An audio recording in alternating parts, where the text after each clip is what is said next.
What's up, guys? Welcome into Packers Total Access. My name is Clayton. You can check us out on Packernet.com. Find me on Twitter at Packers_access. Joined alongside Emilio in Tennessee. We got Jacob in Wisconsin. We got Tim in Green Bay here to talk some Packers tonight. As obviously some players have some new homes as we get a little deeper into free agency. No more moves for the Packers, but we do have some contract information, stuff like that for you guys and gals. Hopefully everybody had a great day. We are live on YouTube, Rumble, and X. Feel free to hit like, subscribe, share with your friends. Appreciate y'all making us a part of your evening. Gents, let's open the floor up before we dive into the topics tonight. Anything any of y'all want to cover? Maybe at the forefront of your mind. I know, Emilio, you've been listening to podcasts like that one right before we went live there. So You got anything on the forefront of your mind? Listening. I was listening to Ross Tucker's earlier. I didn't get through Move the Sticks before I got on. But, yeah, Ross was talking about Hobbs. He said, great inside-out, versatile corner. He said he wasn't sure on the O-line spending, didn't quite see it coming. And, we maybe didn't see it either, but I'm not mad at the two pickups. I think Goody was still in the bag. I mean, we got Josh Jacobs on a deal, prove it deal, and he proved it. So maybe that's just kind of the mentality: show up, you get paid. Yeah, I think the two things that got confirmed with that offensive line signing there. I'm trying to remember his name, Aaron Banks, right? Well, first is build the wall. Second is Travis Glover's the new backup, right? I believe that's right. Yeah. So with the signing of Aaron Banks, I think it's two things. I think one, Goody had a very, very high draft grade on him the year that he got drafted, I'm sure. Mm-hmm. And two, he liked the tape. He went back, watched the tape, and said, "Yep, this dude's playing at a high level at the NFL." And I know people see the PFF grades and they think otherwise, but that's why we always say, man, you can't just trust the PFF grades. It's a great tool, but it's not everything. So I was scrolling through Twitter, I saw some, I don't know who put it up, some clips of him. I mean, I wasn't mad at the clips I saw, when he was out there blocking. So I'll take that. Yeah, absolutely, man. And matter of fact, let's just lead off with Aaron Banks here, if that's good with you boys. We got his RAS card from Kent Lee Platt over on X. You guys know him as Math Bomb. Here was his RAS coming out of Notre Dame, 7'19". So his height was 6'5", right? That scored a 9. His weight, 325. That scored an 8.69. His bench press was only 24. That's interesting, right? Seems pretty low there. 5.39 was the score. His explosion grade was good. Vertical, 31. That gave him a 9 score. His broad jump was only 8.04, which scored him a 4.8. 40-yard dash was a 5.34. 20-yard split was 3 flat. And his 10-yard split was a 1.91. And that gave him an okay composite speed grade. And then his agility grade was okay as well with the shuttle of 4.92, scoring him a 2.95 and then a 3-cone of 7.73 for a score of a 7.54 total there. And I think I've actually got that clip of the tape if you guys want to kind of look at a little bit of tape from the newest edition here with Aaron Banks. First of all, RAS, before we move on from this screen, anybody got anything to add to that? I think it's another example of you can't just treat RAS like it's the most important thing, Right. Exactly. I mean, the tape I saw on him, he looks like he moves pretty well for a big boy, especially getting out there in space. I don't think we have to worry about him being ineligible downfield or anything, but he definitely moves good laterally and in space. It seems some of those pass pro sets and the run blocking. So, I'm not ready to make any broad determinations until we see what he looks like here in a Packer uniform, so something to look forward to, OTAs and camp, things like that. But he's a big dog and he moves pretty well from what I've seen. So I don't think the RAS is everything here, especially, we're looking at 4-year-old numbers, right? Yeah. So I think it's a great point, Tim. I mean, you can't teach height and hand size, right? I mean, It's just one thing that you can't do. So I love that. I love that. He's in the green in those sections, and then let's go from there. Looking at our draft board, he'd still get a -1, right, Clay? So, I mean, it's not going to hurt him where his RAS is. So I'm not mad at all. And with the -1, you see that and you think, okay, yeah, the bonus matters. Don't get me wrong, but it's also gathering information. When I see a -1, I don't go, ooh, he was bad with RAS. It tells me, like, okay, he's on the lower end, but still. But he's an athlete, right? He's still an athlete. Even though he's on the lower end, he's still getting the deduction. It's no, Jay Higgins 1.4 or whatever. I mean, brutal. Right. And usually they show, there it is right there. Yeah. So to put that into perspective, out of 1,148 offensive guards from 1987 to 2021, he was ranked 324. Pretty darn good, right? He can block. Yeah. And the other thing I will say about Notre Dame, and I know many other college fans who don't like Notre Dame scoff at this, but you've got to be an intelligent cat to attend Notre Dame. Like, they're not playing with the academics. This isn't the University of Florida. Yeah, that was a shot fired. They're actually, now you're a student first and foremost, and then we'll talk football type thing. Jacob, what do you think about the RAS, man? You're muted, Jacob. He's probably been talking the whole time. Yeah, I'm not too worried about that RAS. That's definitely shows that, I would like to see if that shuttle was a little bit of a higher score. I think that drastically kicks that number up. And, the shuttle, say what you want about the offensive line position.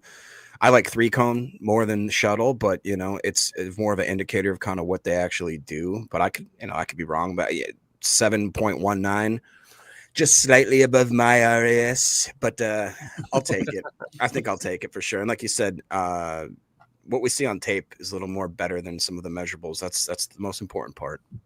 Yeah, I'm debating whether we should show the tape or not. Last time we did this, it did get flagged, but we're allowed to show it. But there's a chance the stream goes down, and then they'll pull it back up. That whole thing. So we'll just skip over it. You guys, you can find it on my Twitter feed.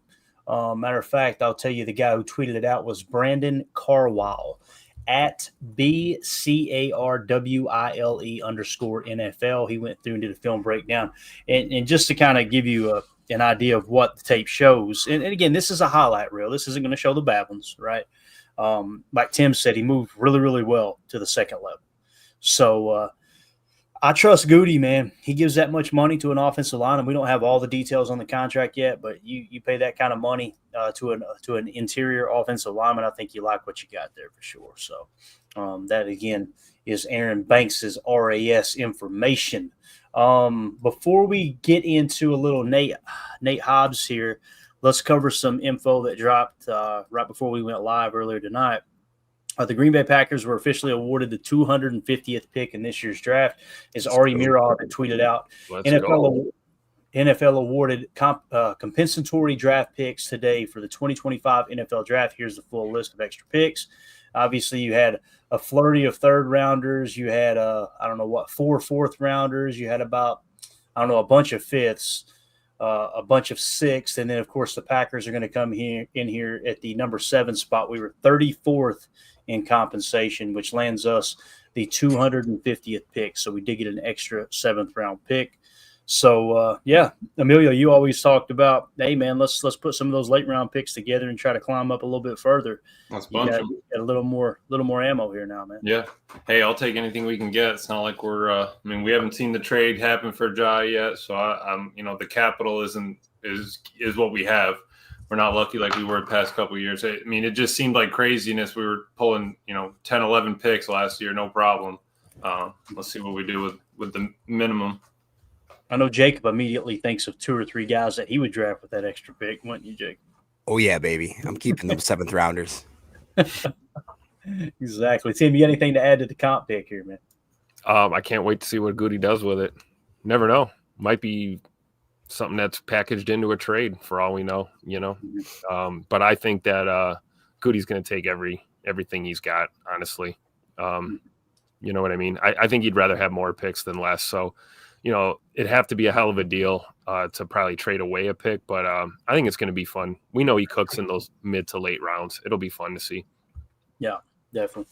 Matt Schneidman had put a tweet out, Packers full draft picks per the NFL release. So we've got in the first round, the 23rd overall pick.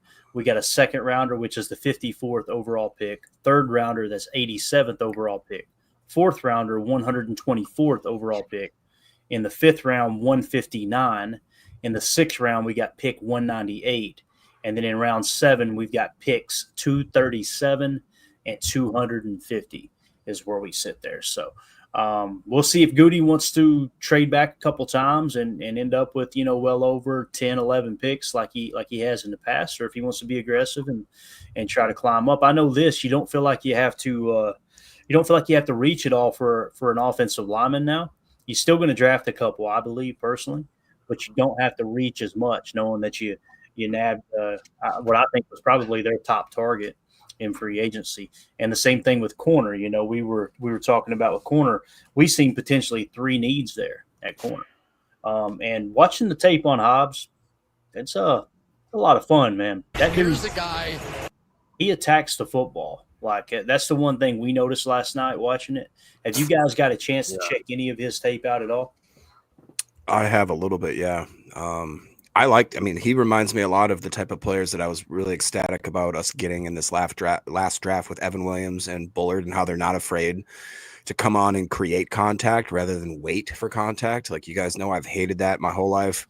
I feel like for years we watched Packers, specifically D-backs and stuff. They would come up, they plant their foot, they wait, they get bowled into, drive back 5 yards, and we call it a plus because they quote unquote made the tackle. It seems as if there's a different mentality in the DB room. I would hopefully credit that to Hafley. And he says, I need guys that are willing to stick their nose in there and get a little dirty, a little down and dirty. Some may call it a human meat missile. Just saying. It's like So in the office. If Hobbs is one of those guys, and let's go. And obviously he's got a little bit of the injury bug, but turning over a new leaf now. And it's kind of interesting. I feel like there's just a wide open 4-lane highway that goes from Vegas to Green Bay, because we do a lot of deals together. I'll just say that. It's a good point. It's kind of been like that historically too. Yeah, absolutely. So really quickly, back to Mr. Aaron Banks and our O-line. Here's our heights, starting with Rasheed Walker, 6'6", Banks 6'5", Elton Jenkins 6'5", Jordan Morgan right guard 6'5", Zach Tom 6'4", right tackle. I'm going to eat all the weights from that order again: 325, 325, 310, 310, 305. That is 15. That is 1575. That's 1,500 pounds, Jacob, of meat in front of Jordan Love. I mean, how can you not get excited about that? You know what I'm saying? There's 650 pounds on the left side. Come on, that's like a normal night at the office there, Jacob. Go ahead. There you go. Okay, well, Ron makes up a good point. You can't have too many meat missiles, that's for sure. As again at the Oval Office, they say that all the time. Here's Nate Hobbs. Look at that. Yeah, go ahead, read it off to the folks at home here, Jacob. What's sure. What's Math Bomb say about it? Well, Math Bomb, Mr. Kent Lee Platt says Nate Hobbs was drafted in round 5, pick 167 in the 2021 draft class. He scored a 9.61 out of a possible 10. This ranks 70th out of 1,776. Love that number. Quarterbacks from 1987 to 2021. Nice. So this guy is a bit of a freak, no doubt about it. Let's look at why he scored a 9.61. His height, he was 5'11". That scored a 6.50. His weight was 196. That's a 7.70. Bench press, guys, 17 reps. My man is thick. You know what I'm saying? 8.37 is what he scored there. Vertical jump, 40.5 inches, right? Scoring a 9.59. His broad jump, 11.03, scoring a 9.93. So his composite explosion grade through the roof. Now let me explain what explosion grade and kind of where that came from. The one I learned from was the guy who wrote the book here. Pat Kerwin wrote "Take Your Eye Off the Ball." Right. He talks about combining vertical jump with broad jump in this book and getting and a couple other things as well to get an explosive grade, right? And that just shows the burst that a player has. You know, not necessarily quick twitch, not necessarily reactionary, but just the overall explosion they can generate. It's huge amongst front offices and GMs. So 40-yard dash, a 4.48, scoring him a 7.33. His 20-yard split was 2.58, scoring an 8.92. And then his 10-yard split was a 1.58, scoring a 6.27. That's giving him a good composite speed grade. And then composite agility grade, the shuttle was a 4.17, scoring a 6.97. And his 3-cone was a 6.85, scoring a 7.95. So arm length, too, 32.5. So I don't know, man. After watching the tape last night, Tim, we hung around for a little bit and watched a little highlight reel, and it was highlights, right? But he was attacking the football like crazy, wasn't he? Yeah, I mean, I think we had the same takeaway right away was that, man, he's going to fit in perfect in this Hafley defense. I mean, that's the attitude, man. Attack the ball.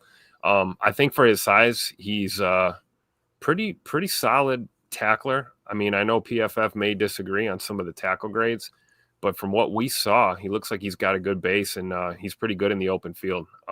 So I like to see it, man. And versatility is exactly what we need if we're bringing in more corners, right? We don't need one-dimensional corners. The fact that he's got slot experience and also can play the boundary is huge. Yeah. If I could highlight one thing, Joe in the chat says games started for Hobbs since coming into the league 16, 11, 13, 11. Y'all are being homers. I'm not sure if you watched the show last night, Joe, but we did highlight. I specifically said he has injury concerns. That's the biggest knock. That's why he was probably traded around or signed for so low compared to the other guys that have his skill set, his RAS, his age. So we're not being homers. I highlighted it saying that said it a second ago. So I mean, it's and also it's the off season, man. I mean, if we're supposed to be just immediately depressed about it. So you know what? No, I've got this, Jacob. Joe, you're right. The hell with this team.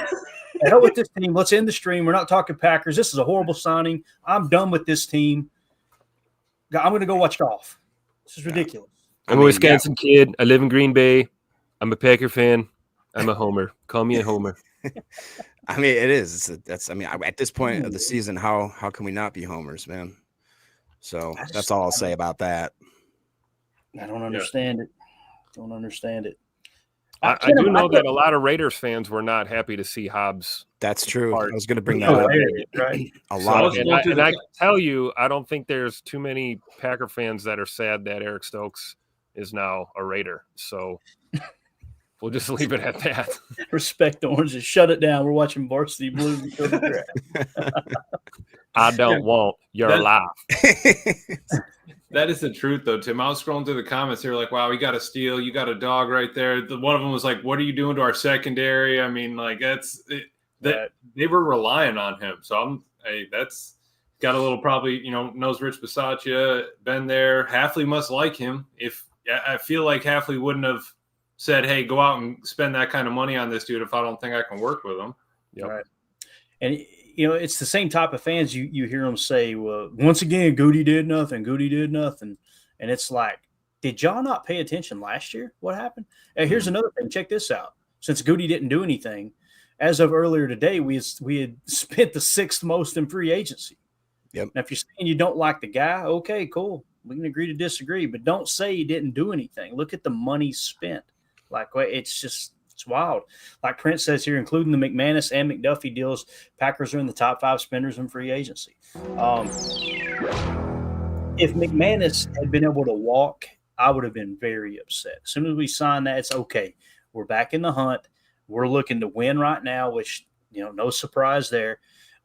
If we had let him walk and we started over the rookie kicker, I would have been pretty like, man, I don't really understand that at all. So this is the way Goody operates, man. I remember there was a few people being upset last year too. You guys remember when Aaron Jones got away and it's Josh Jacobs didn't do anything in 2022 or 2023. Like, this is a downgrade. You don't hear them talking about that anymore, right? Nope. And look, Hobbs could be a bust of a signing, right? So could Banks. Those could both be horrible signings. It's happened before. It'll happen again. But I'm sorry, man. I don't understand the person that goes to YouTube going, let me watch something on the Packers. And if they're not bitching, I'm turning it. I'm going to call them out on it. Like, who does that? You know what I mean? Go watch Grey's Anatomy. That's right down your pocket there. A little drama over there. Get you some of that sprinkled in. I think one thing too worth noting is when you look at this list, other than you start seeing maybe Seattle and Minnesota, they are junk teams, which means the Packers are not a junk team. We are literally we're just getting into a wide open Super Bowl window that is popping wide open for the next few years. I would argue that all of these other teams are absolutely either in rebuild or poop the bed mode. They all are. Look at them. Every single one of them. All right. The top 5 teams mentioned here, the New England Patriots at $283.6 million, the Panthers at $151.5, Jaguars at $145, and the Giants at $136.5. Correct me if I'm wrong. All 4 of those, along with the Colts, $128.5. The top 5. The Bears. None of those made the playoffs, right? Am I thinking right? They all 5 missed the playoffs. We are the playoffs. We're the playoff team that spent the most money. Yep.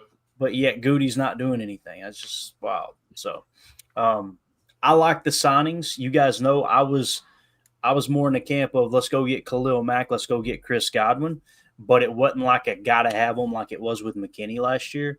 I think what Goody's done here is he went back and watched that Philly game again. Was like, yeah, we got to find us another dog to throw in the trenches here, and we don't know what's going to happen with Jair.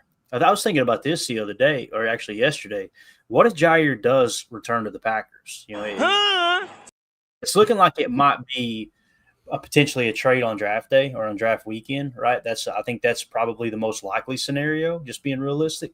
But there is a slight chance, I think, that he returns to the Packers. If he does, and you got Ja, and you got Carrington, and now you've got Hobbs, who's a little bit versatile. He can play in the slot, he can play outside.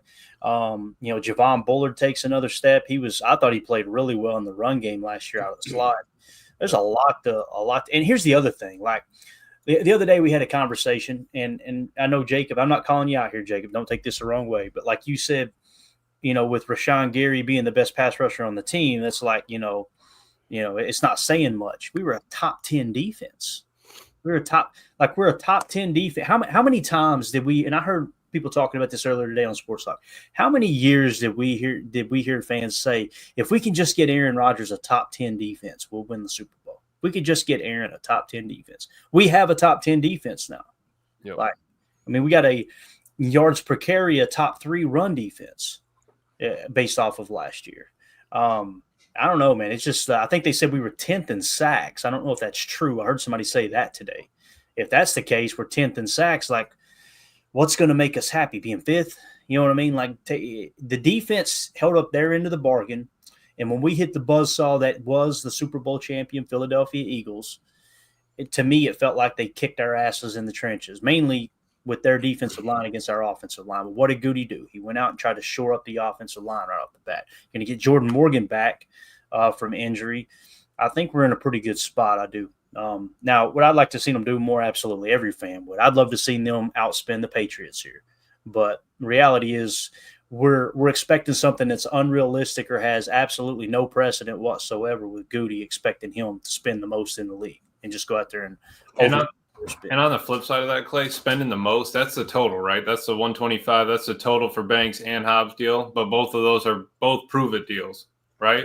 Exactly. So are we even mad at what are we fighting about? He got a deal whilst, hey, quote unquote, we're still spending a bunch. But we got it on, it's like we got a tool and the free battery with it. That's a screaming deal. I mean, if it's a high output, it's over. We're running that up to the checkout and we're out the door. But we're happy that he had a big number. But hey, we didn't have to actually use that whole big number. Right. Exactly. So thank you, Emilio, for putting it into those terms. Explain it to me like I'm a 4-year-old. The blue collar folks listening at home know exactly what Emilio's talking about. He's like, oh, that made sense. Yeah, got it. So here is the Nate Hobbs deal. We don't have the details on the other just yet, on Aaron Banks's just yet, but here is how it sits right now. So with Nate Hobbs, he gets a 4-year, $48 million deal with $16 million signing bonus. Okay, $16 million guaranteed and an average annual salary of $12 million. All right, so here's what you're looking at. In year one, if you guys can see this, hopefully you can. All right, 26 years old. His base salary is $1.2 million. He gets a $4 million signing bonus. And this is just how it's allocated.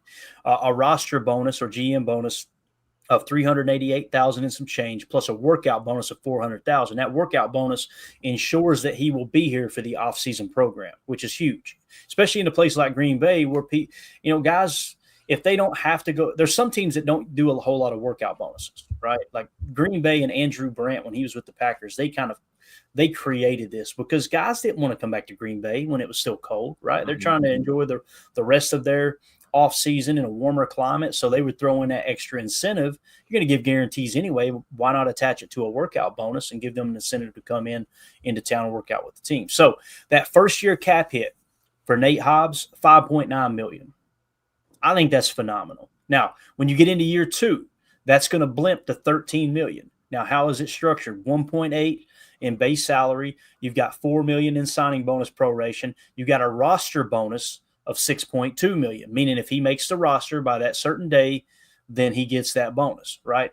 So keep in mind the roster bonus can be converted just like a base salary can into signing bonus to save money or push cap around however you see fit to do. You also get the other roster bonus here of 600,000, and you get the workout bonus of 400 grand every year. In year 3, his base salary jumps to 9 million. The signing bonus proration is only 4 million. And you can start to see if you go ahead here and look at the dead cap attached. These are the 2 key numbers you want to look at. And I know it's hard for y'all to see. I apologize. Let me see if I can make it a little easier there. So you look at the cap hit in 2025, it's 5.9, dead cap 16 million, right? In 2026, the cap hit is 13 million.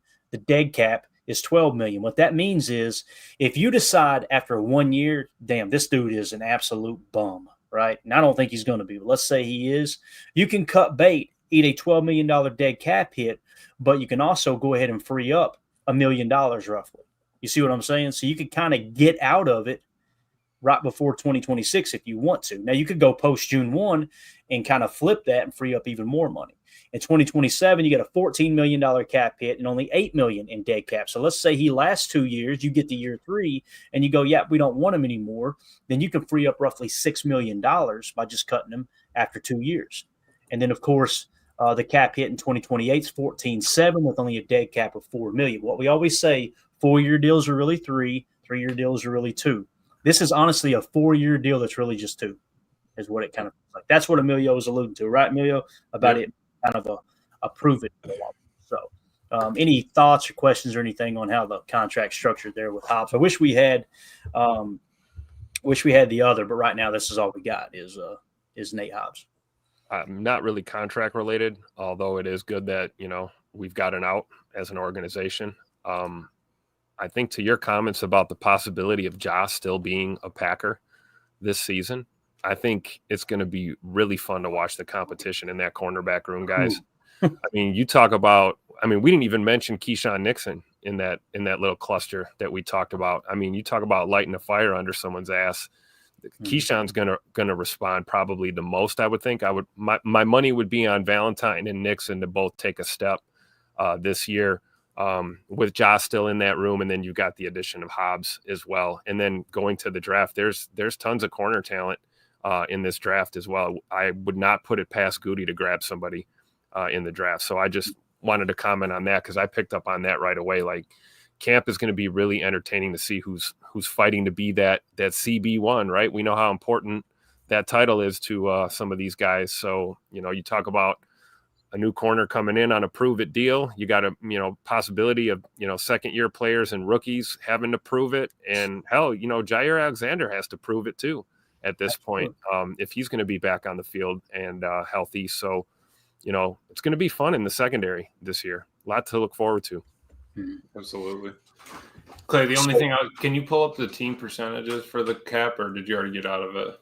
Yeah, I can do that, man. Because I was just trying to see where we had our secondary sitting. Because, he was sitting at what, 2.1 for this year, and then right around 4 and 3. We've been mad at Ja for, making that money and not really sticking up to it. And that's, that's on Ja. That's on, the team for hoping it. But I think that, you get it out there. We paid Keyshawn $6 million to be a kick returner. He hasn't really done that. He wants to be number 1 corner. Perfect. You got Carrington Valentine coming up, going to have to get paid at some point. He even tweeted yesterday. He said scary hours with the devil facing a fire when he saw that Hobbs was coming. Like, so how can you not get excited about, seeing that kind of drive from the secondary? But looking at it, let's see here. We got Ja at, was he 9%? 9%. That's right. So then we got X at 6. Keyshawn at 2, which is exactly where Hobbs is at 2. And then your Carrington. Our secondary is almost, if Ja's not on the team, our secondary is 10% of our entire team, basically. So that's incredible because it opens up so much more when we got to bring in Zach Tom. We got to pay, we got to pay everybody else. You have so much more flexibility. And if Ja does stick around, we're still under 20% for our entire secondary. I think that's a screaming deal. That's a 5th-year team. And again, Carrington Valentine last year led the Packers in passer rating allowed, meaning passer rating when targeted, at 69.0. his cap allocation is $1 million, less than 0.5% this year.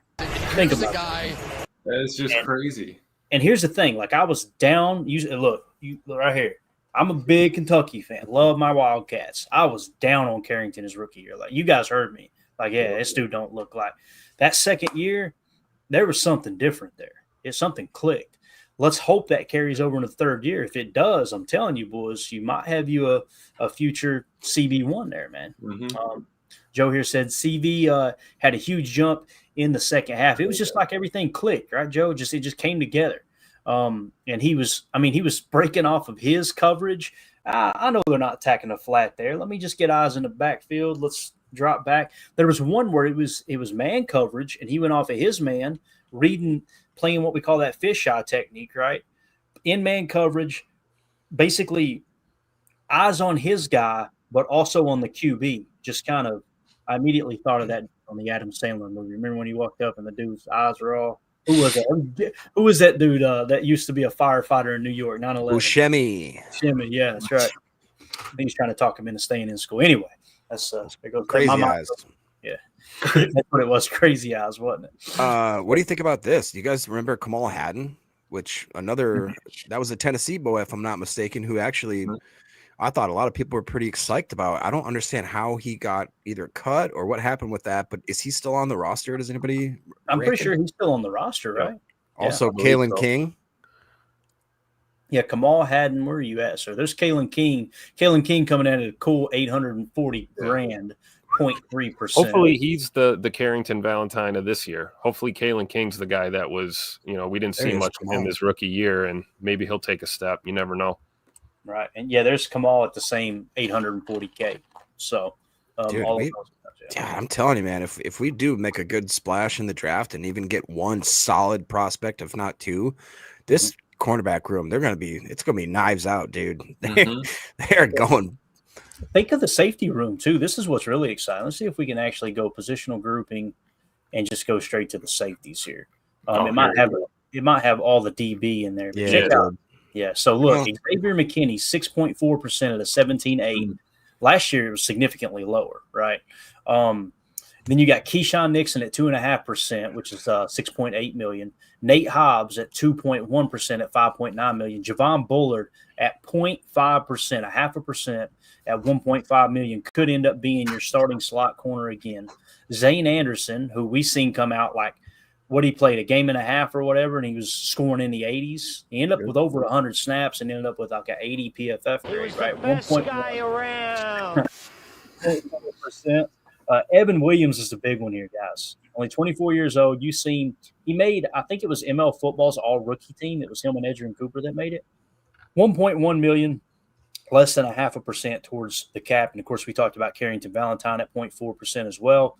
Isaiah Dunn, not sure who that is, 0.4%. Katano Ladapo, man, another guy that in his limited snaps after getting healthy, I thought he looked like he belonged as well. Omar Brown. So there you go. Kamal Haddon, 0.3%. Caleb Hayes, and then, of course, Caleb King. I've still got some high hopes for Caleb King. I'd like to see him turn it on this year, man.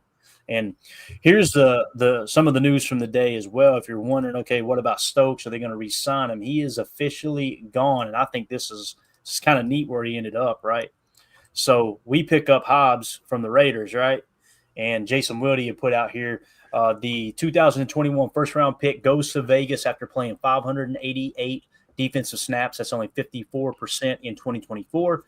Played in all 17 games last season after playing only 12 games combined the previous two seasons. He finished his Packers career with 1 interception and 14 pass breakups, all as a rookie in 21. And obviously he quote tweeted Ian Rappaport's tweet that said, the Raiders are adding more on defense as they are set to sign former Packers first rounder Eric Stokes to a 1-year, $4 million deal, sources said.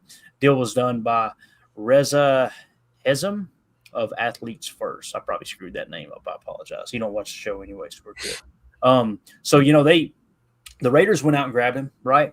Grabbed Eric Stokes. Nothing against Eric Stokes. I'm glad he's gone because I feel like we're never going to get a shot to see someone like Kalen King or Carrington Valentine actually having a chance to start. I think Carrington Valentine's second half last year is what really kind of pushed Eric on out the door. Like, okay, we got a 7th-round pick that can play ball here. You know? Yep. So. Hey, but to the point of, Nate Hobbs can't play because he's been injured. If you went back and saw what happened to Stokes and he came back and played 17 games this season, you can come back from injury and still play ball. I mean, it's not the be all end all. It's so true. And that season that Stokes had last year was his best since his rookie year. I mean, Right. As close as he was going to get to getting back. So for all we know, he could go to Vegas and ball too. And, hit that potential that we all thought he had when we drafted him. So it's never good when you see the, former first-round pick attached to your name when they're trying to market you around the league. It usually means you were kind of underwhelming, Yeah. Definitely. All right, so there's your Eric Stokes news of the day. Now, Xavier McKinney, go ahead. You got something? No, sorry. I was just going to real quick try to pose a question. What team would you see a guy like Josh Myers being signed by? I was thinking about this earlier, Jacob. I think Houston makes a lot of sense right now. They basically just purged their whole offensive line, and it was kind of weird. That's why they got rid of Tunzel. They let Shaq Mason walk. They had another guy that just got walked away. Apparently, there was like a cancer in the offensive line room of the Texans. I would not be surprised if they paid Josh some big money to go over there. A team that comes to mind for me, and I don't know what their center position's like, but we seem to throw players back and forth, is the Niners. The Niners just got rid of a bunch of people too, right? Yeah. I was kind of thinking on a good deal. I don't know what their center position looks like, but they're looking for a center. He would make sense there. But I was also thinking, I said earlier in the year, $5 million or less, I'd be okay with Josh coming back. What if he went out there and tested the market and there's absolutely nothing there, and Green Bay says, hey, we'll give you a 3-year, $10 million deal with $5 million guaranteed? I wouldn't have any problem with that. Him as your backup center makes me feel a lot better about that whole situation too. Like if you do kick Elton to center and now Josh Myers on a, again, $3-4 million ain't nothing towards the cap.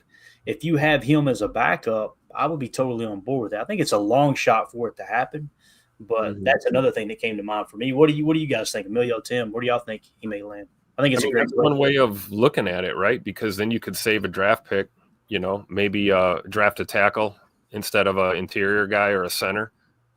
Maybe, load up on an extra DB or a tight end or something. You never know. So I like that, especially if it's a sweetheart deal. I agree. I think it's probably a semi-long shot that happens, but you could do a lot worse than Josh Myers as your backup. Then you've got a true center as your backup.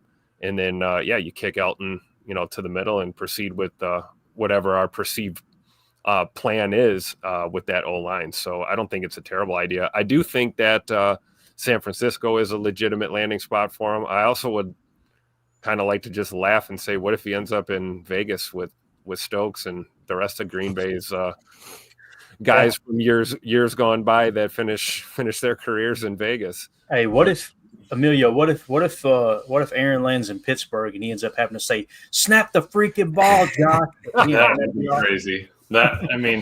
I think Nell brought a great question out here, man. But off a quick search, Google's saying New England Patriots, LA Rams, Tennessee Titans, and the Jets off of just, who might need center help. I think that those are all kind of a possibility. I was even thinking maybe towards the Giants, something like that. They took Runyon last year.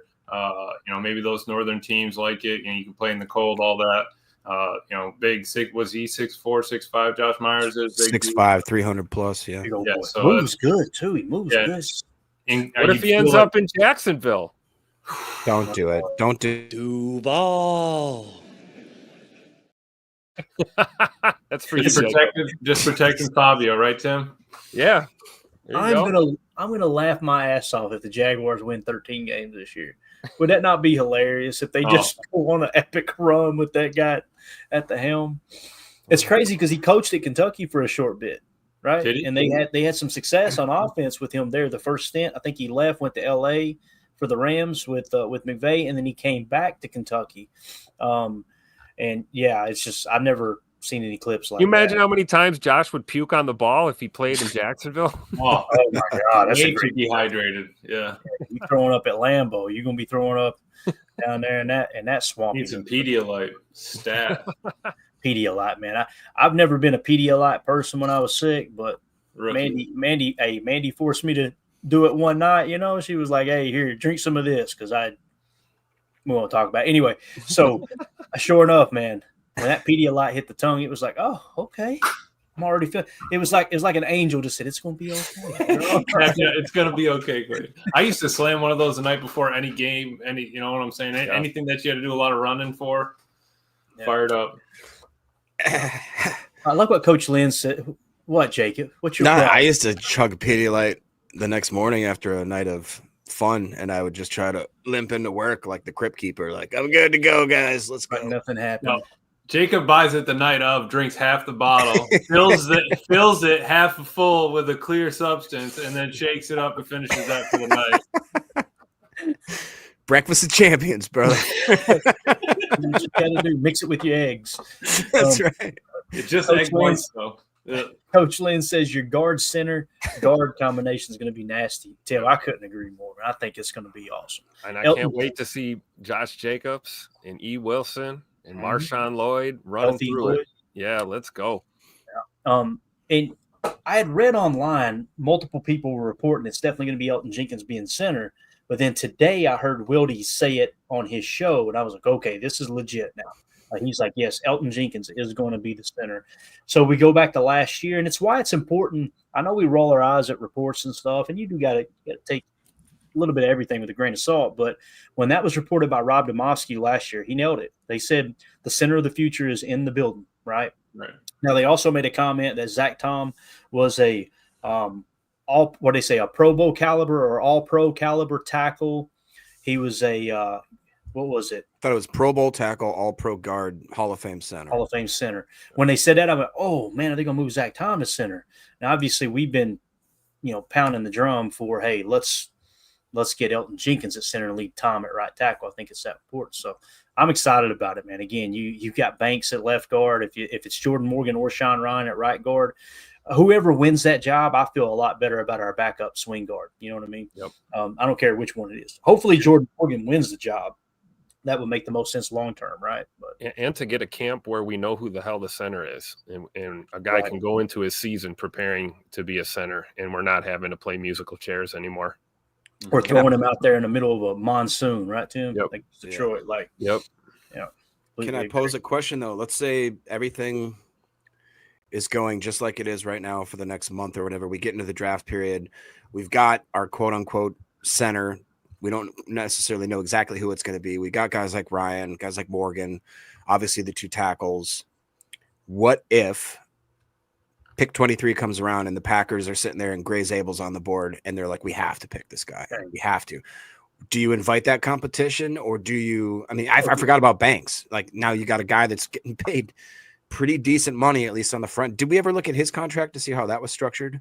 It's still not released yet. I'll double check again right now. But Okay. last time I checked, it's just got the placeholder years. So here's the thing that was mentioned from Wildy on his show too. And it's, if you really study this stuff and try to learn the information that's coming out, what you should ask yourself, if a tweet drops with info about a player, a contract, anything, the first thing you should ask yourself as a fan is who leaked that information out and why, right? So when the contracts drop, typically the agency leaks the information out and they want to make it sound as good as possible, right? Well, you notice most contracts, they'll say it's this much for this many years with this much guarantee. With his, it didn't come out like that. With Aaron Banks's, it didn't. Why did it not come out with the guarantee? What's that tell you? Probably less guarantee, more overall money. That's what it's feeling like on the surface. When Wildy pointed that out earlier, I was like, because we were trying to decipher it last night. You guys remember we were, what exactly does that mean? How much would the guarantee be? Someone had reported it was like 90% guarantee with the number they had attached. And of course, we quickly debunked. There's no reason to believe that to be true because the way the tweet was worded, I think they got a little confused. But I'm interested to see, Jacob, how that unfolds, because if it is mostly salary and less guarantee, guess what that gives you the ability to do? It may look like a huge contract on the surface, but you get in the second and third year, you can now convert base salary to signing bonus, and you can give it a pay cut, but you're giving them more guaranteed money as you kind of pay as you go. And I think theoretically speaking, it'll be like the Hobbs deal where you can probably get out of it after a year or two if you need to. The reason I ask, and I quote it that way or phrase it that way, is because I'm going to quote a tweet from somebody that is a professional. He does this for a living. Mr. Peter Bukowski said that we still don't have the Aaron Banks signing bonus figures, which is how you know that contract is going to be so fake. Mm-hmm. That's the tweet. So I hate to give him a little bit of credit, but like somebody give him a round of applause. That's rare, right? Is that legitimate to say? And I'm honestly not even trying to throw shade on him, but it is. It's definitely legit. It's basically what we just said. Just basically saying we fell in love with a headline or got mad at a headline because that was probably what the agents were like. We got to have it say that we got him for, what is it, $4 million, 77. Yep. No, you're spot on there, man. And again, this is what we're talking about. If we show what was actually reported according to Spot Track here, this is Aaron Banks and what it shows on the Spot Track site. And this is what it says. Aaron Banks signed a 4-year, $77 million contract with the Green Bay Packers, including an average annual salary of $19.2 million.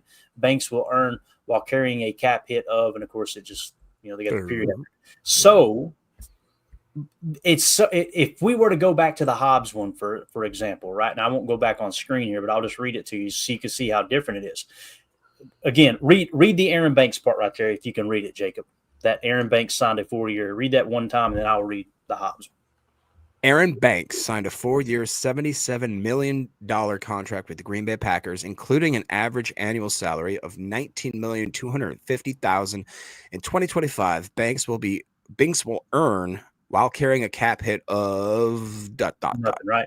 This is Nate Hobbs's. Nate Hobbs signed a 4-year, $48 million contract with the Green Bay Packers, including $16 million in signing bonus, $16 million guaranteed, and an average annual salary of $12 million. In 2025, Hobbs will earn a base salary of $1.2 and a signing bonus of $16 million, a workout bonus of $400K. There is no mention of the bonus whatsoever. Yeah.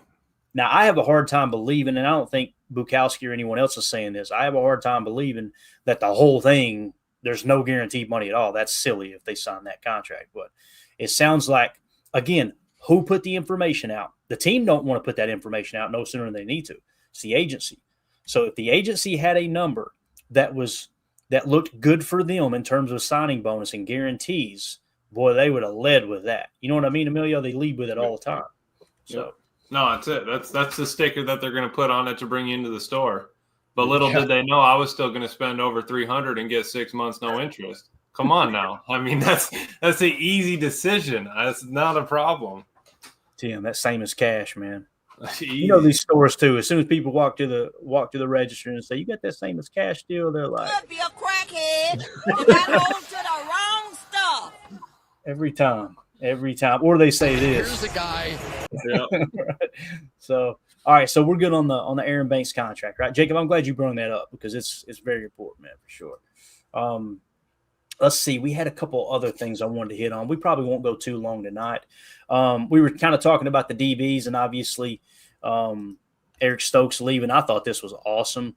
Xavier McKinney on Twitter, I think it was today or yesterday. You guys see this? Yes. Tweeted out, you thought last year was impressive. Okay, bet. Watch this. You ain't seen Poopy yet. Oh, yeah. That was worth a retweet today for sure. Definitely. Oh, I'm sorry. A repost. That's right, Tim. Get it right, buddy. Get it right. Get it right. Yeah, so I love the fact that Xavier McKinney's a leader in that room. And again, you never know, man. Jai might be back. If Jai's back, our secondary is scary or no? I think so.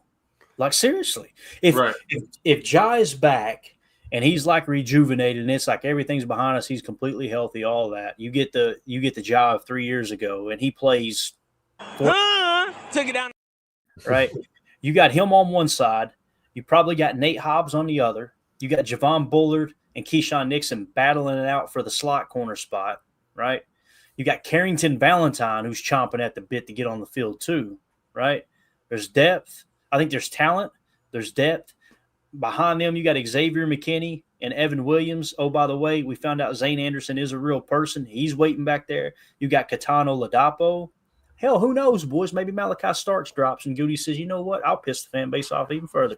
Let's go get Malachi Starks in the first round. Wow. Just here to tell you, Pack is back. You heard it from a fan right here, baby. You know that's my dude. Outside of a 3-tech, though, my sleeper, like the guy I'm kind of hoping they go with is Jahad Campbell out of Bama, man. Every time I see his name on the board, I'm like, man. Goody's not scared to take a linebacker in the first. Mm. We've seen it before. And the Packers have met with him. As a matter of fact, he is the 5th highest graded player on our board that Goody has met with. Number 1 is James Pierce Jr., edge out of Tennessee. Number 2 is Colston Loveland, tight end out of Michigan. Kenneth Grant, 3-tech out of Michigan. And Jahdae Barron, versatile corner out of Texas. And then, of course, you've got our boy Jahad Campbell there in the 22 spot. I'm just saying, man, now that it changes everything that they sign Aaron Banks. It really does. And like you guys were saying, I know Tim's mentioned it multiple times, Jacob has. If somebody, Emilio, you're going to love this. If Mimbo is sitting there at 22 somehow, somewhere, run the card up there. And let's throw him in at tight end. You know what I mean? Don't play those games with me. We're going we're going heavy package. 71 bacon, baby, just like Oh. Bro, hey, you know what's insane is that Membo at whatever he is, like 6'6", 315, he ran faster than like 12% of the tight ends at the combines. What do you run, a 5.1? No, he ran like a 5'1". I think it was a 5.01. Like a 5.1 flat. Like that's crazy. He was cooking. And since we're kind of talking tight end, let's hit this real quick. We mentioned that the Packers met with Colston Loveland, right? Mm-hmm. He on our board is sitting in the 15 spot. I would imagine that Goody met with him in case he's there at 23. That's one of those guys that he might be interested in, right? And I know people kind of scoff at that, and people really didn't understand why the Raiders went with Brock Bowers last year when they had Michael Mayer. Hey, Brock Bowers, I mean, you see what did he end up with? It was something crazy. Like he was almost at record-setting numbers. This is like I think he was at record-setting rookie numbers, I believe. Yeah, and what's crazy is I did a little study on Tucker Kraft, and if you gave Tucker Kraft the same amount of targets that Brock Bowers did at the rate and pace he was going, if he'd have kept that up, he would have been right there with him. Matter of fact, I think he would have surpassed him in yards if I remember correctly. Definitely touchdowns. But anyway, here is a cool little chart from Football Insights. They do an excellent job with these type of things. So, you'll notice. I was going to say, like what you're looking for, and I'll try to explain it for everybody on the pod. It's showing man coverage on the left, zone coverage on the right. You got targets, rating, first down route ran, I believe is what that is. Yeah. And then I'm trying to think, what was the YPRR? I think it was yards per route run. Yeah. Okay, so we don't have the actual team thing that Jake deciphered for us that night. That's great. I was wondering why it was even on there, to be honest with you. But yeah, what you're looking for is a lot of green, obviously, and less red. Ty Warren, hands down, is your best tight end, right? But look, Harold Fannin Jr., look at that. There's a guy. Seriously. Look at Colston Loveland. There's only 2 blocks that's in the red, and one is just a light shade of pink, right? And then, of course, like Jacob said, his dude, look at Gadsden down there. There's just 2 that are in the light pink. Other than that, pretty steady across the board. I'm just saying, man, yeah, don't be surprised if Goody pulls the trigger on another tight end and we try to find the next Tucker Kraft and really press into 12 personnel. That's another way you can compensate for not having Christian Watson until at least November, you know? Yeah. Anything? Go ahead. No, sorry. Just Dan Mullen's got a super chat right here. He says, how concerned are you that Morgan can't make it at a pro level? Oof. I'm not concerned at all. Let me put it this way. I have no more concern than I do confidence. Like that, this blows my mind when people, and this isn't a shot at you or anyone specifically, Dan, but I've seen a lot of folks say Jordan Morgan was a bust already. I'm going, how can we say he's a bust already? Like he was competing for the starting right guard spot as a rookie, and he got hurt, and he hurt his shoulder in camp. It wasn't like he hurt his shoulder, then he hurt his hip, then he hurt his knee. It wasn't like that. It was like it was an injury he tried to play through all year long. It finally caught up with him, and they shut it down, right, with the shoulder injury. I have just as much confidence that he's going to be a good player as I would have, any worry that he wouldn't be. Does that make sense, guys? Like, does anybody else disagree with that? Did they see something on tape that maybe I missed to say, I don't know if Jordan Morgan's going to be it? Because when he was on the field, he looked good to me. He didn't. Yep. It wasn't like, oh no, this dude can't play football. You know what I'm saying? Yeah, I agree. This isn't, Caleb Jones or anything all over again. So I'm not at all concerned. Now, if we see, something different this year with him being as close to healthy as possible, then Yeah, right. that conversation. But we haven't, up till this point, I don't think we've seen anything to lead us to believe that. Right. And my question to the folks that say that, and I'm not trying to be like a smart aleck or anything, I'm genuinely asking, what didn't you like about his game? And I haven't found anybody to tell me specifically. And even if they do, it's okay, cool. Well, we didn't see a whole lot of snaps from him either, right? So it's what are we basing that off of? I think Cooper DeJean fuels that a lot with Packer fans personally. Not mad at all. I mean, that Jordan Morgan. And you'd got to be at that point more mad at Marshawn Lloyd because he tried to come back multiple times, kept getting injured. Right. That sort of stuff. I mean, you're asking Jordan Morgan, who played left tackle his whole life, wherever in Arizona, come over, play right guard. Not that that's a problem. But if I lost confidence in Morgan, there's no shot. I mean, like, I still have confidence in Travis Glover. So you're telling me I lost confidence in Jordan Morgan right now? Like, it's just not, you know what I'm saying? You got to give him 2 years at least. Three ideally, 2 at least. Emilio, don't you know JJ McCarthy? He's a bust. Oh, for sure. The Vikings, the Vikings just traded away like multiple, contingency players that would maybe help him. But you know what? He didn't play that first year. He's a bust. And the same would be true if you flipped it around. If a guy came out and was a monster his rookie year and then fell off a little bit, sophomore slump, calling him a bust would be asinine. That would be so foolish because he could be an all-pro in year 3 and then great in the 80s the rest of his career. You've got to be patient when you evaluate guys especially at the NFL level, because everybody's good. I don't care what anyone says, right? It's been said numerous times. There are no bad players in the National Football League. There's great and there's good, And I think that is one of the reasons why I have a lot of condensed hopes for Hobbs, because that dude came onto the field that rookie year, played 16 games and had that 80 whatever it was grade, like Clayton talked about, a legit rookie getting thrust into it, playing I think it was like 800 snaps, and then his grades fell off. What happened? He couldn't stay healthy. And again, that's not saying the guy can't play football. It's saying he's got some injury issues. Let's see if we can work through that. We've dealt with it for years. Remember when there was the Christian Watson hamstring, the this and that hamstring, this and that, OTAs, can't do this, can't stay healthy, this and that. It's a football league, guys, full of 350-pound men that can run under a sub 540. People are going to get hurt. It's going to happen. It's whether or not you can go through the regimen of getting back on your feet and then staying healthy. It's going to come in spurts, man. And we also forget the coaching changes that took place while he was there too. Exactly. And scheme change. 2021 quarterbacks or the whole team was in chaos. If I remember correctly, in 2021, which was his rookie year, right? His rookie year, Hobbs' rookie year in 2021, guess who the head coach was? It was John Gruden and then Rich Bisaccia. So I'm just saying, after that, his grades go down, right? Well, who'd they hire? Josh McDaniel. The wheels fell off that thing real quick. Then it was Antonio Pierce, right? So who knows, man? You come back to Green Bay, maybe we get that guy that's going to grade out in the 70s and 80s. If that's the case, guess what that is, guys? That's Jair Alexander level play.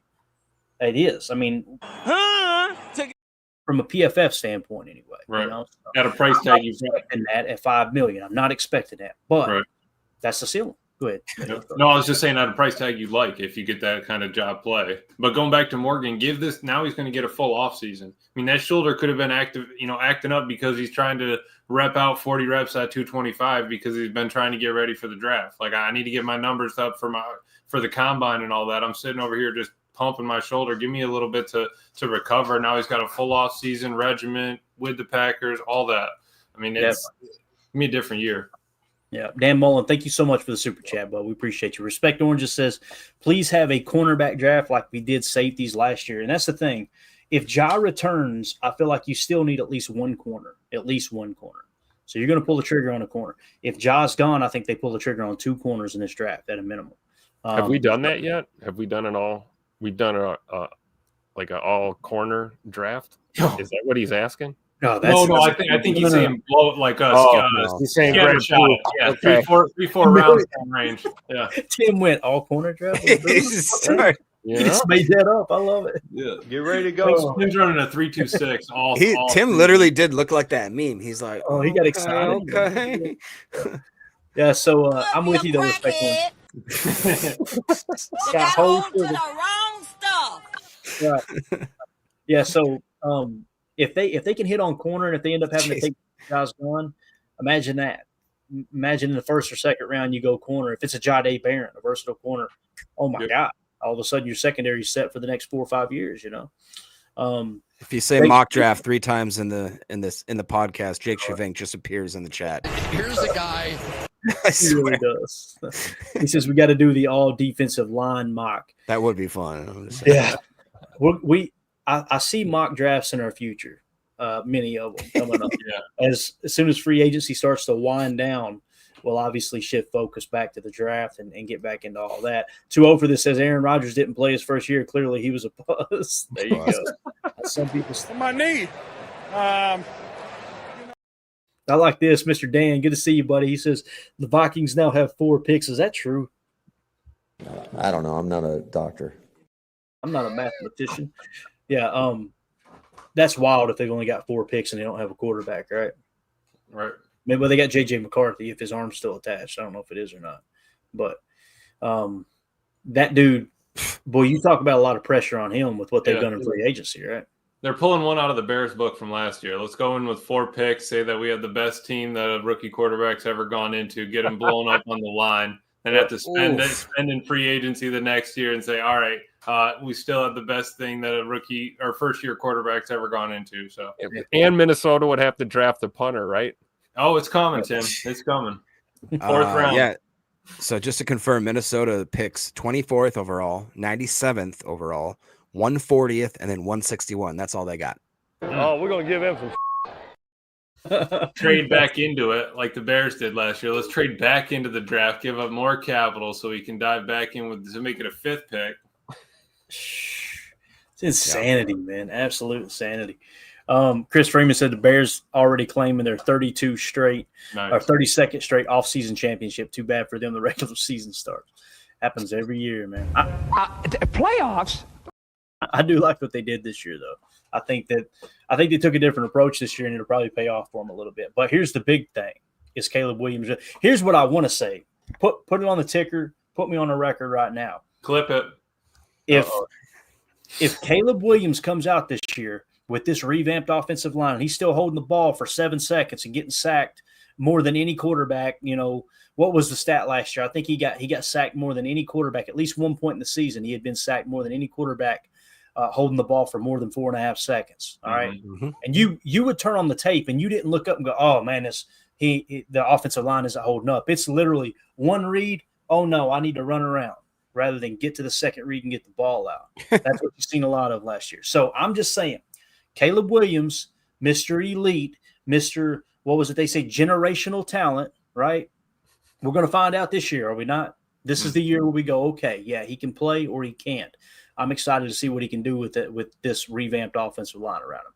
Because if he continues to hold on to that ball like he did at USC and make stupid decisions like that, and you look at the touchdown to interception ratio and it's very, very deceiving. You go, oh man, he had a good year as a rookie. No, how many times he took his team out of field goal position, out of field goal range. He killed drives by taking a sack on 2nd and 7, and they lose, 8 yards. And now all of a sudden it's let's try to gain a few and punt this thing away. Mm-hmm. I wonder if they end up finishing with more punt yards than pass. Yeah, yards. I was just gonna say in the that'd be punter, hilarious. It was close. punter had Wasn't more it? yards than you. Yeah. A little bit more news here, and we're going to hit the Patreon group real quick. I just want to say this. Our good buddy Rob Westerman put this tweet out earlier. I want to run it by you guys in case I was missing something, in case you guys maybe disagreed with me.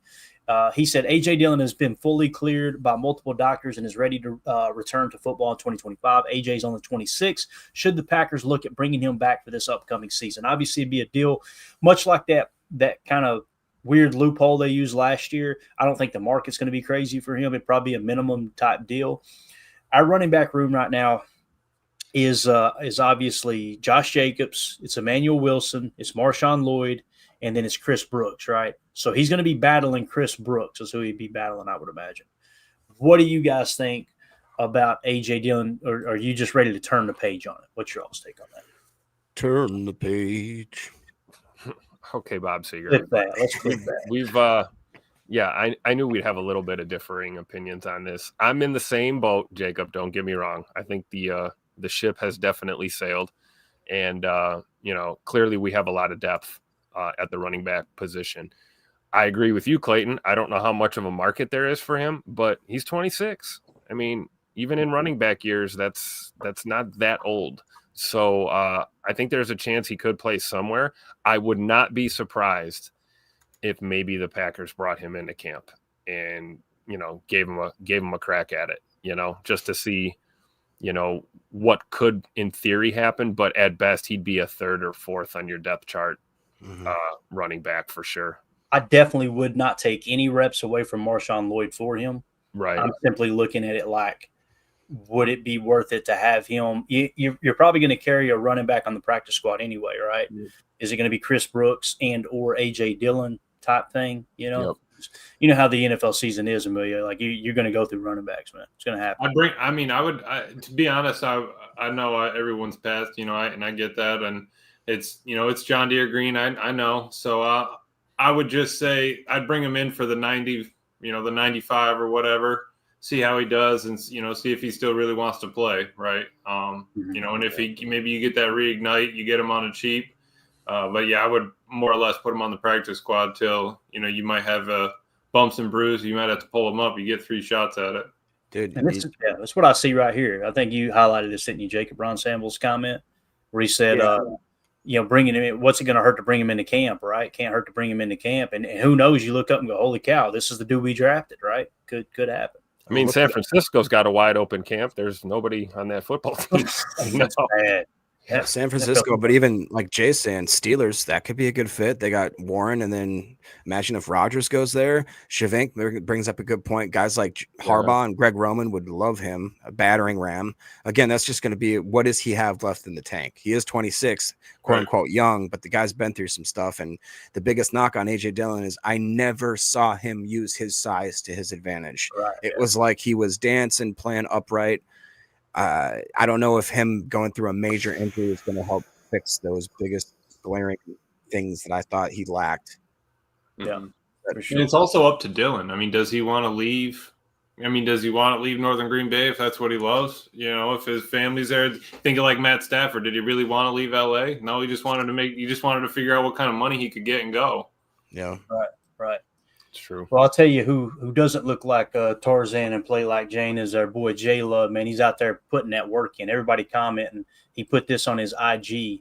I guess it was yesterday. Look at the footwork. Knees looking good, boys. Groin's looking good. That sounded bad. He looks healthy, is what I'm saying here. Okay, that's what I'm saying. But what do you guys think here, man? Out there putting in that work.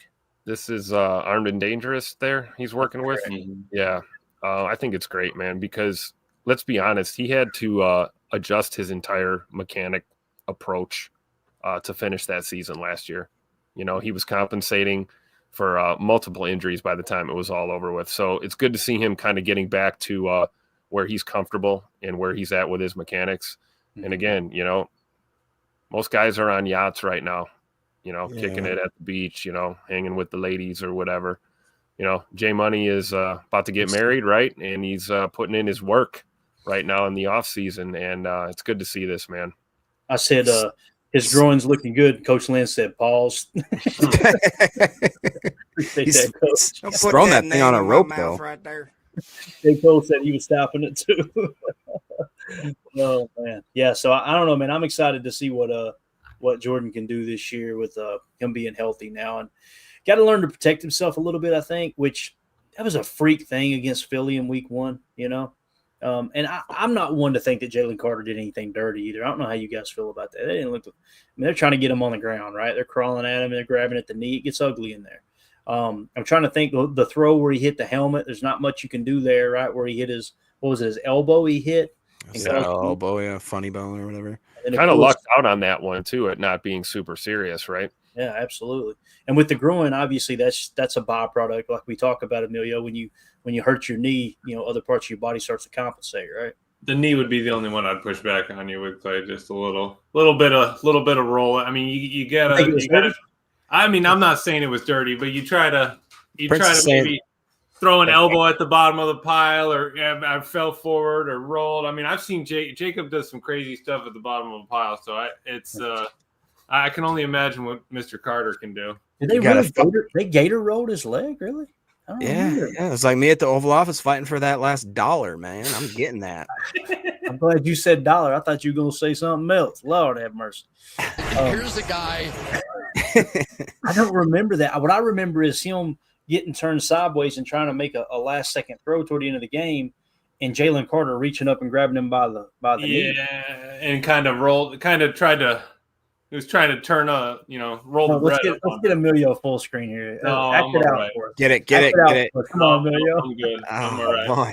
I got to be careful. Every time I put him on full screen, I'm looking in the background like, oh God, what's on the wall? What are we What's doing? on the wall? It's gonna be back there. So I guess I'm in the minority there, man. I didn't think it was really a dirty play, but the reason I bring it up too is there was a bunch of people on Twitter talking about Yeah, it. but I mean, if he didn't do it, we probably would have won the Super Bowl last year because they ended up going on to win the Super Bowl. So, like theoretically, if he didn't gator roll that in the first game in Brazil, I mean, the field is slippery. A lot of That's why we load up on the O line, right? Yeah. Right. We build the wall in front of Jordan. Thank and, you. Thank you. Gator don't play that. Gator don't play that. Yeah, Gator don't Gator play no don't play games. that. Play no games. Greg Rice is asking, where are wide receivers? Well, Greg, if you didn't know, Yeah, we played that yesterday, Greg. they've been working out together. I believe it's out in Cali, if I'm not mistaken. But like Von Manukin says, Reed, Dobbs, Wicks, they were practicing. They were clipping it up. They looked very excited to get it going together in the offseason. So There you go. You rebounded really well there, Jacob. didn't All even right, smile. Greg asks in the Patreon group. If you guys want to join our Patreon group, scan the QR code in the upper right or go to patreon.com/Packer Fan Total Access. That'll get you access to, if you're a member of one of the 3 tiers, I think the cheapest like $2 or $3. You get access to all of our chats. We're going to have a mock draft contest. It's going to be a lot of fun. We do giveaways on a regular basis. Matter of fact, this Saturday, if Tim reminds me, we're going to be giving away an autographed Lucas Van Ness jersey. Okay. So just like the one back here behind me, it's the home green Beckett style autograph, certificate of authenticity, all that good stuff. And basically what it is everybody who's a member of one of those 3 tiers, we throw their name on the Larry McCarron pinky wheel, spin that sucker, and whoever it lands on, you get a free jersey. So we're going to be doing that. We got some awesome autograph cards we're going to be giving away soon. We got other jerseys. I know we've got a Robert Brooks away white jersey that's signed, just a way for us to give back to those who are giving to us. So Greg S. in the questions for the show said, I'd be interested to see if Jacobs or Nixon help recruit Hobbs. He seems versatile, which can be helpful with injuries. I agree paying $17 million for Jenkins playing center is manageable, but next year his cap hits $25 million. How much money could the Pack save by restructuring his deal? Get your all's take on what he said so far here, and I'm not gonna put the contract on screen, but I will give the information on how we can save money there with Mr. Elton Jenkins' contract next year. I'd be willing to bet a lot of money that Jacobs and or Nixon definitely played a role. Probably Rich Bisaccia too, right? Probably Coach Bisaccia too as well. Yeah, I would bet that for sure. As far as the restructuring Big E, I don't know. I got it right here. You got it? Okay, cool. Yeah, so here's how his contract sits next year. He's got a cap hit of $17.6 million in 2025 with a dead cap of 9.6. Okay, so obviously you would, if you cut him right now, you would free up cap, but you'd be eating a 9.6 million dead cap. In 2026, his cap hit jumps to 24.8, which is what Greg is talking about here. The dead cap attaches only 4.8. Not that we want to move on. If you wanted to try to restructure and save money, it's structured in a way next year that his base salary is 18.5 million, and he's got a roster bonus of 1 million. What you could do is take that 18.5 and say, let me give you an example. Let's say the number is 24 million. Let's say you want to get it down to 20 million, right? We want to shave 4 million off of that. Ask EA, would you take a $4 million pay cut and we'll convert 7 million of your salary to guaranteed money, write you a check right now, top thing. And if you do that, if he says hell no, here's the other thing that you can do to reduce the cap number. You can also tack on 2 or 3 voidable years, convert his entire base salary to signing bonus, and spread that out over the duration of the rest of those 3 voidable years. Meaning, if you took, let's say you took 15 of the 18 million and you tacked on 3 voidable years, you could put 555 on that, and that would lower his cap number to probably roughly, I don't know, probably bring it down to somewhere around 10 million next year, something like that. That's just a rough estimate, a rough, sketch of how you could do that. Here's the thing too, man, centers play a long time. He's probably looking at like he wants another contract. So that's something else you could do. You give him a decent amount of guaranteed money, and you could lower that cap number significantly if you extended him for 2 or 3 years, and you could do it in a way that Green Bay always does it, front load it. That way, if for some reason he hits the wall this year or next year, then you can just get out of the contract out of the 3rd year and you're off and running with your new plan at center. That makes sense? Yep. That's how I would approach it anyway. But great question there, Greg. And you're right, man. That cap number does start to climb next year for sure. Nebraska Rev said, why is the Nate Hobbs signing a better signing if they move him to outside corner? Many people seem upset with the deal until they mention, oh, yeah, they plan on playing Hobbs out on the outside. Jefferson, Omar, Odunze all torched us over the middle last year. I feel our second greatest need was slot corner. Tim, I think, would agree with you there. I'm not a fan of Bullard's pass defense, yet people act as though playing Hobbs in the slot makes him a bad deal. We all hated Keyshawn when he played in the slot, but we like him on the outside. Valentine seems a viable option on the outside. Can you explain? I can't explain how other people feel, Rev. Maybe you guys can try. I'm not going to give it a shot. But I will say this, that everything you said there makes a lot of sense. If Keyshawn does come out and he just dominates camp, and Tim will let us know if he is, I promise you that. He'll be there all summer long. If he comes out and dominates and we force Bullard to the bench and Hobbs goes to the slot, I don't have a problem with that. Put the best 11 out there. And if Carrington takes over at corner, if Jai is not here, I would have no qualms with that, none at all. And here's the thing. We may end up drafting a corner early. Like if you take a Jahdae Barron, that may be your dude playing outside, right? That could happen. That could very well happen. Maybe Bullard's your guy on running downs, I like him in the slot, playing aggressive in the box, near the line of scrimmage. Yep. Mm-hmm. And then coverage situations you go with Hobbs or something.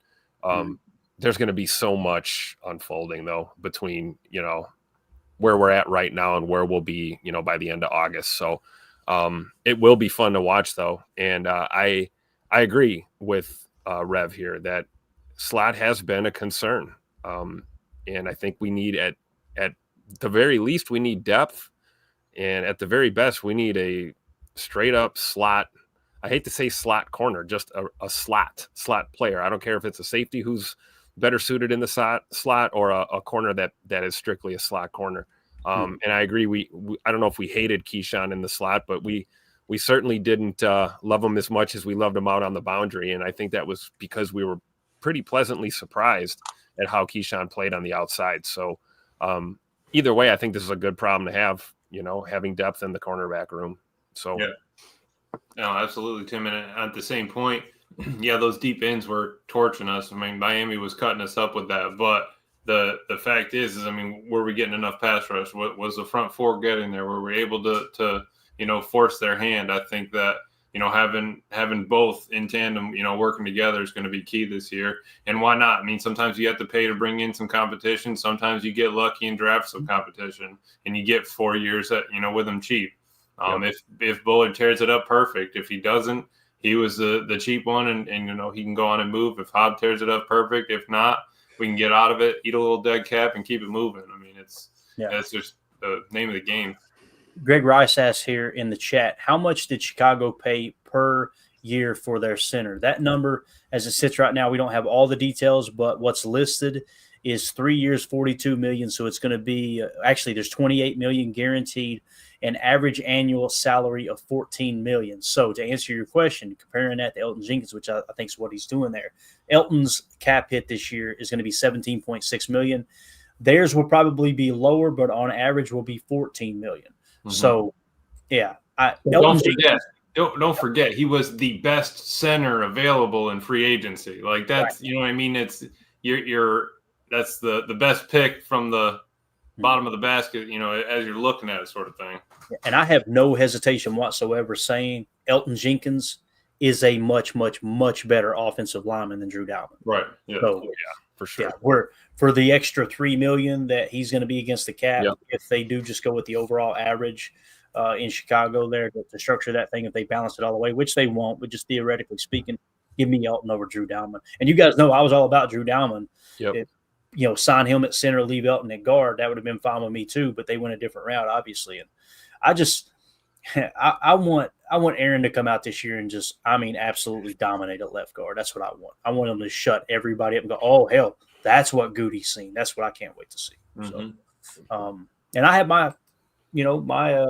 my worries about it too. I'm not going to sit here and be like, oh, that was my guy. You didn't hear me mention him one time in free agency. So Jake G126 in the Patreon group said, did a 4-round mock using the PTA draft board, stick and pick, got Kenneth Grant at 23, Josh Connerly Jr. at 54, Jack Besh at 87, and Demetrius Knott Jr. at 123. Thoughts? I used Pro Football Network mock. Its rankings are quite different than PTA. I will do a 7-round mock for the competition later. Thank you for doing that, Jake. I like it. It looks good to me on the surface. And Demetrius Knott, I know Coach Lynn's big on him. Many of you guys liked him. That wouldn't be a bad pick at backer there, would it? Yep.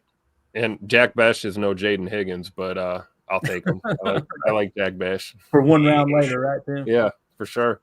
Yeah. Good stuff, man. Yeah, Demetrius Knight being 77th on our board. So hey, I'll take that for the 4th pick. Absolutely. Yeah. Besh being 78th, just behind him. Jack Besh, and then we had, who was the other one? Josh Connerly. Yep.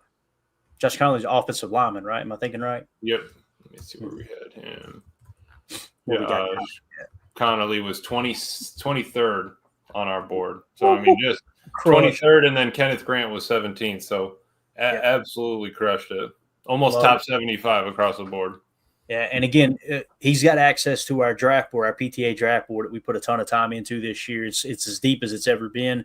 If you're a member of the Patreon group, you get access to that as well. We get the link in there for that. So, Greg Rice, 7-round mock coming up next here on PTA Live, folks. Mm-hmm. But I'm excited for the mock coming up after free agency. We're gonna have a little bit clear head. Going in there knowing we have a left guard now, and we can. We're still building the wall. There's no doubt in that. But we can kind of turn our focus elsewhere. Right, and here's what changes on our needs before free agency, and we're not even done yet. There may be a couple more signings. I had us needing a starting offensive line and 2 backups, a starting wide receiver, a starting 3-tech, a starting corner if Ja's not here, and 2 backup corners along with 2 backup linebackers. After free agency, we can officially mark that starting offensive lineman off. That's a huge need off the board, right? And then with corner, I don't know if you want to call Hobbs if he should replace that starting spot. He's not quite there. I'm going to erase one of the backups just because I still think we need to look for that number 1 dog corner if Ja's not here. If it gets announced Ja restructured, he's coming back, we'll take the starter off, and now we just need a backup corner. So right now the needs, I'm glad you bring that up, Emilio, 2 backup offensive linemen. When I say a starting wide receiver, I'm looking for a deep threat receiver to help stretch the field, right? If Bo Melton isn't that. Bo Melton might be the dude that they throw in that spot too and go, hey, just go run 60 yards. Stretch that, take that safety with you type thing. People go, oh, no way. He's faster than Christian Watson, just so you know. We got breaking news, guys. Yeah, did you see that, Tim? Yeah. Tim sounds depressed. No, I'm just drinking it all in. Looks like Joey Bosa has reached an agreement. 1-year deal, $12.6 million with the Buffalo Bills. Bills. We talked about Bosa showed a little drop off. He's battled some injuries. That's a pretty fair deal, isn't it? Yeah, it is. Yeah, and he's going to replace Von Miller, obviously. So 12-6. Bring it to the Von. That's not a bad deal. 12-6 is. That's yeah. I would if it was announced the Packers signed Bosa for $12 million, I'd go, oh yeah, like Yeah, that. I Be would like have been it great is. with that. Yeah. So yeah, that's how we sit with the needs right now. And again, we'll do mock drafts in the upcoming weeks where we'll use the new needs board there. Greg Rice said, Joey's both us. Not to be confused with Max Crosby. Yeah. Max Crosby's buddy. Can we bring in Vine Millers, please? It'd be great. Man. All right, boys. Anything else? Anything at all? I think we've done good here tonight. Nothing. We've done enough damage. No mock?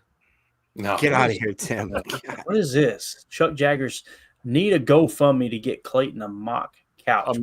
A couch for you to sleep on when we do mock drafts. Don't even bother. Put it right back here. Yeah. You guys know, middle of the show, if we Get go a over brown leather, like football kind of looking. Yeah. Be as soon as nice. we crack the hour 20 mark, you'll see me pull it into the picture. That's where I'm sleeping at night. Right? See? Maybe a little futon, right? Something like that. So, Emilio, you're getting ready to go out of the country, ain't you, man? I am. Yeah, but I'll Where be you going? back. Tell the folks Get ready to go. where you going, Emilio. Going down south. Tell We're them, Emilio. Don't we're hesitate. heading to Puerto Rico, so hopefully I can come back. And Nice. I think it's a coincidence that Tom Holman busts on the scene, and all of a sudden Emilio's leaving the country. I'm just saying. yeah, I'm just saying. I feel like Emilio may have rerouted his bank accounts, got a passport. Hey, let me show us your fingerprints, buddy. What'd you do to him? no, I'm okay. I don't want to get a scan, AI scan of them. So Yeah, I'll play it safe. No, but I'm excited. I'll be back. Be listening. it's funny, man. Me and Mandy were talking about going to Jerusalem. That's like on my bucket list, right? I want to go to the Holy Land. I was like, it's just you hear mixed reviews. It's not safe and this and that. Mandy said, you have no problem. You fit right in. Like they'll be like, oh yeah, he belongs here. Because I'm like, 13 shades of brown and dark hair, dark eyes. Now she's blonde, blue eyes. She's gonna get crushed over there. It ain't gonna work. So Emilio to Guantanamo Bay. Oh, we're going to give him some. When are you leaving? When are you leaving, Emilio? Tomorrow morning. All right. So you're gonna be out of the loop. You got to go live down there, man. Yeah, I will. I know. I'll try to go live down there. We'll get you a look at the beaches and all that. See what we got. Nice. Watch out for Let me know what NFL players you run into hanging out on the beach. They should be getting in extra work, Yeah, absolutely. I'm hoping to find a couple. What'd you say, Jake? Maybe my boy Travis is down there just catching a little bit of rays before the season starts, and we can just. He needs a break, don't he? Break all that work you did last year. What was you going to say, Jacob? You were going to say something. What were you going to say? No, I just told him be careful of dinosaurs. I've been watching a lot of Jurassic Park movies lately, and apparently they like finding them islands down there and just letting the dinosaurs go at it, and all of a sudden you're. I appreciate the heads up. Appreciate the safe from the chat. Appreciate y'all. No, I'm excited. We'll get some pictures. I brought a Packers shirt. I can't bring the sombrero down there, but maybe I'll find one and we'll bring it back up here with us. Hey, listen, the sombrero's got to make it to the draft. You can't fly with it, right? I don't think so. Well, here's what we need to do, man. We need to ship it to Tim because it's got to be in Green Bay for the draft. I know. I'm gonna have to. Yeah, and what we'll do is they won't let you in with it, so we'll stand on Arians Hill and throw it over security to you side the gate. So, all right, that's it. The Back show in 25, I could throw a cheesehead sombrero over that hill over there. Oh yeah, like Uncle Rico. All right, guys. Appreciate y'all hanging out. This was a lot of fun. We will be back tomorrow night, 7 p.m. Central for PTA Live. Any other signings we may or may not have. And the further we get away from this free agency frenzy, we're going to get back into mock drafting and getting ready for the draft season. Boys, how many days when we're almost a month away, right? We're what, about 10, 12 days? 40. I said 40. Days. Yeah, okay. Going to be here in a blink. Tomorrow will be 43 days, boys. Who is the best Packer to wear 43? Oh, you'll check my feed tomorrow. I'll put it out there for you. Okay. That's right. Don't you What is worry. your Twitter handle? There's your Twitter handle. @PackerFanMKEGRB. Go give Tim a follow. I'm telling you, man, he's one of the best follows on Twitter. Absolutely. Yeah. While you're at it, hit the like button. What we push? We got 400 plus. 420 watching right now. Yeah, you guys Yes, ain't got Here's the guy. sure. As soon as y'all figure out how bad this show sucks, those numbers will go down. So we're running them through like cattle. Y'all have a good night. Appreciate y'all. And special shout out to Dan Mullen for the super chat. Thank you. Absolutely. For that. Jacob, stay out of trouble. Okay. Never. That's it. Heard it from a fan, right? And we go. All right.